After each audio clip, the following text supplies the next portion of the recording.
මම පොඩි නිර්මාණයක් කරගන්න. x ධන y තමයි අපිට දීලා තියෙන්නේ.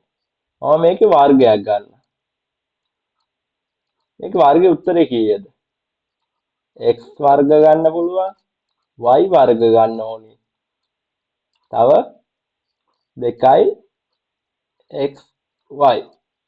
දැන් අපි අහන්නේ මෙන්න මේ අගය කීයද කියලා. එහෙනම් මම මේක තනි කරලා ලියා ගන්න පුළුවන්. x වර්ග ධන y වර්ග.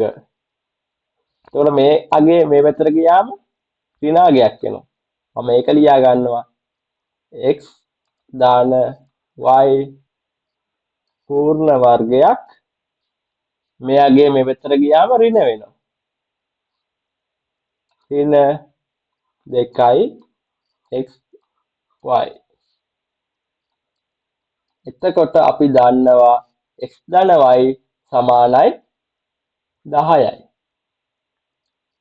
x ධන y උත්තරේ 10යි. 10 වර්ගය xy උත්තරේ 21යි. ඍණ දෙවාරයක් 21. 10 වර්ගය සමානයි 100ක් වෙනවා. දෙවරක් 21 42යි. අපිට උත්තරයක් එනවා x වර්ග ධන y වර්ගයේ